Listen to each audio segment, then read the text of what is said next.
Alors Richard, tes impressions? Eh bien, écoute, c'est hyper sympa. J'avais jamais conduit de Ford Mustang jusqu'à aujourd'hui. On est allé essayer dans un col où d'ailleurs ils organisent une course de côte, c'est la course de côte de Céreste. Et donc c'était un tracé qui est vachement sympa pour essayer une voiture. Mais écoute, je suis agréablement surpris.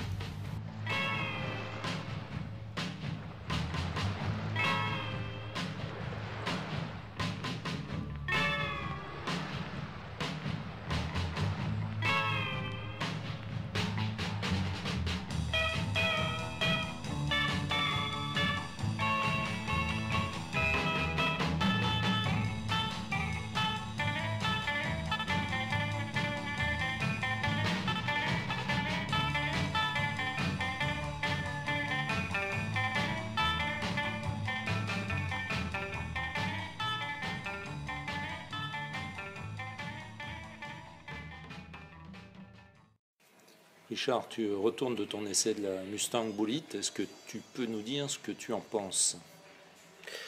En fait, quand tu t'assois dans une auto, ce qui est important en premier lieu, c'est la position de conduite. Bon, et dans cette voiture-là, je trouve que malgré que ce soit une voiture qui date de 68, la position de conduite est bien. Les sièges sont effectivement bien aussi, mais ils ne sont pas assez enveloppants. Mais ça, c'est les voitures d'avant. Hein. Le pédalier est bien. La boîte de vitesse, le levier de vitesse tombe bien sous la main.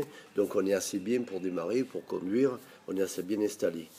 Dès les premiers tours de roue, tu t'aperçois tout de suite que la direction, ça date. Pourquoi? Parce que c'était une direction en boîtier. Aujourd'hui, on est à la crémaillère depuis longtemps. Et c'est vrai que tu as un quart de tour de volant de jeu dans la direction qui sont un peu déroutants dès les premiers kilomètres. Bon, ceci dit, après, une fois que tu as compris un peu la démultiplication de ta direction et que tu commences un peu, tu t'habitues vite à ce défaut. C'est un défaut qui date de l'époque, pas de cette voiture, mais je pense qu'à cette époque-là, toutes les voitures avaient ce défaut-là.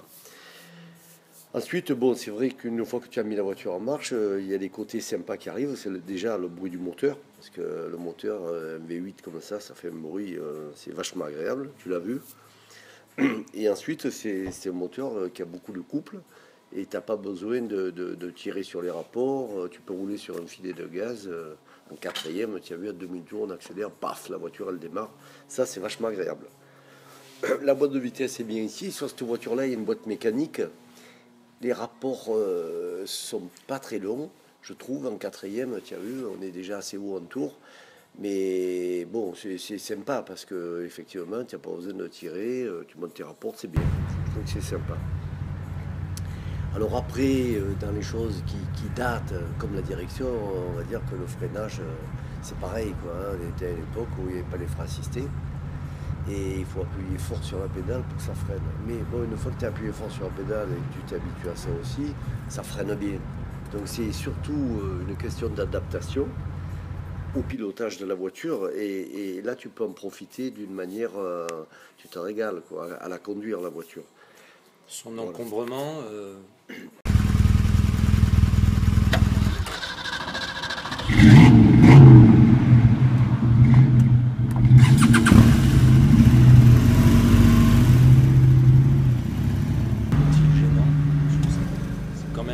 assez encombrante par rapport aux sportifs de l'époque.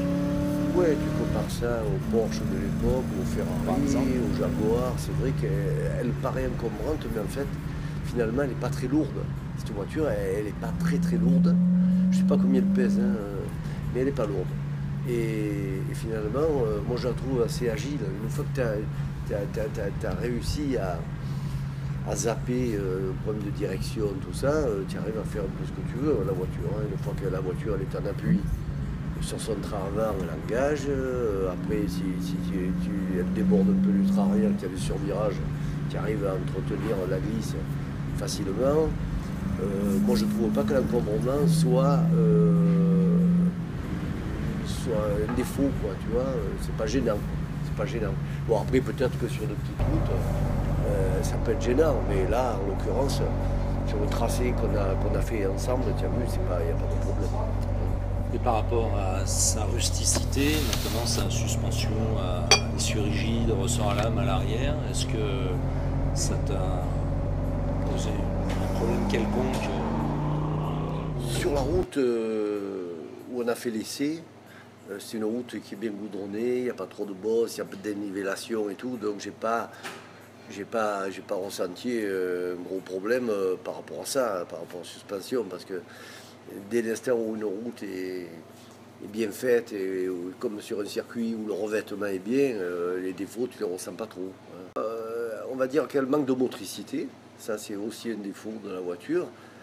Elle patine facilement, avec la roue intérieure, dans les virages serrés, mais enfin, bon, c'est pas. Après, une fois que tu le sais, tu es un peu léger avec l'accélérateur et tout, ça se passe bien, quoi. Mais c'est vrai que c'est une bagnole qui est mythique, parce qu'elle a cette notoriété qui a été faite aussi par les gens du showbiz, en dehors de ses performances en compétition. Donc c'est vrai qu'il y a deux aspects qui arrivent vers la voiture. Et après, c'est une belle bagnole. C'est vrai qu'elle est jolie. Elle existait en cabriolet, en coupé, et il y avait la fastback. C'est la plus jolie des trois, la fastback, c'est clair. Et sur la neige, qu'est-ce que ça peut donner une voiture comme ça? Parce qu'on en voit au Monte-Carlo historique. Eh bien, écoute, sur la neige, j'attends qu'elle soit engagée un rallye Monte-Carlo sur la neige, et puis si on me propose de la conduire, ce sera volontiers. Oui? Oui, bien sûr. Tu partant, ben, évidemment. Bon, on note. Évidemment. On part, on y va tout de suite. Merci Richard, et à bientôt pour un prochain. Et à bientôt. Salut.